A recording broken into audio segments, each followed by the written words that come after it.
American Idiot takes place in Kenyon Hall from April 21st through the 24th. Tell me, guys, do you want to be an American Idiot? I'm Terrace Myles with 15 East News. Back to you, Mike. And I'm Terrace Myles. As the FBI expands its investigation, we are now hearing from survivors of the terror attack that killed 14 and wounded more than 20. So it's a big question when we come to the fair. Are these games really fair, or am I getting cheated?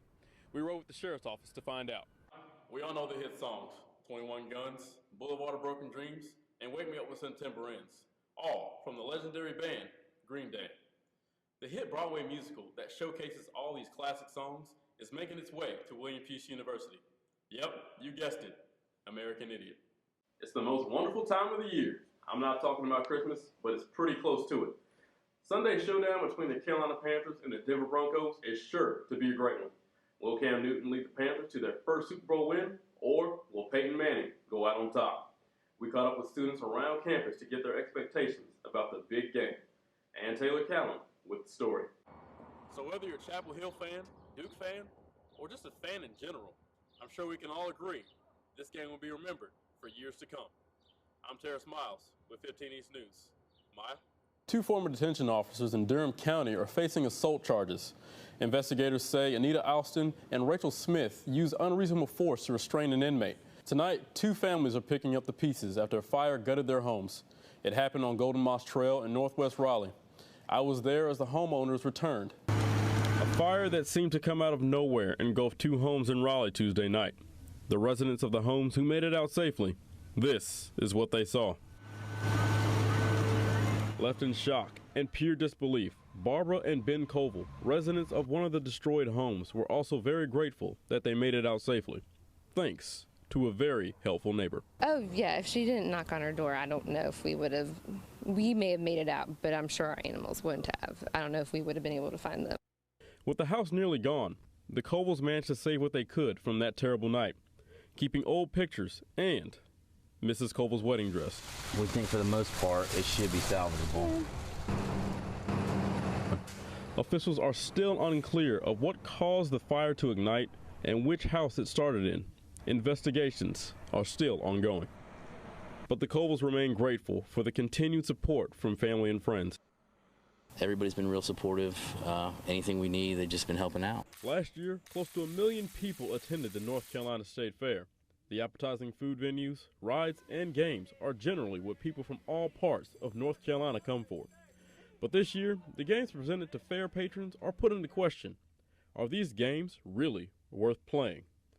And that's what we want to make sure, that if you got the skill to throw and bust a bottle or throw a football through the tire, whatever, then you're going to win a prize. We make sure that happens. The sheriff says that there will be 2 inspectors working each day of the fair, spot checking each game to ensure that every person who plays a game has a fair shot to walk away with a prize. Whether you're tossing a ball through a tire to win a giant minion or even a stuffed banana, everyone should have an equal shot at winning prizes at this year's State Fair. Thanks, Maya. The NCAA championship game was indeed one for the books, arguably one of the greatest games in tournament history. We caught up to the good people of Raleigh to capture some of that raw emotion after the game of a lifetime. They go length of the court with Archie Diacono. 3 seconds at midcourt. Jenkins gives it to Jenkins for the championship. The entire world erupted when Chris Jenkins hit the game-winning shot for Villanova to win the NCAA championship on Monday night.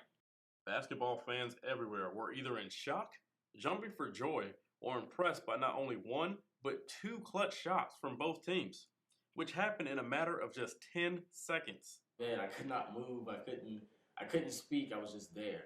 And then the timeout was called, whatever happened, and then I was just like, well, this is going into overtime. I don't see anybody hitting the 3 or anything. It's just going to overtime. And Archie passed it to Chris. Chris put it up, and history was made. With North Carolina losing the title game, you would have thought Duke fans had won the big game. Twitter was filled with Duke fans after the Wildcats' big shot. And fans like this. Nate Strother, a lifelong Duke fan, wasn't quite as animated as this guy, but was still ecstatic he was able to see UNC lose the title game. Championship game I've ever seen. and probably one of the best ones in the history of the NCAA.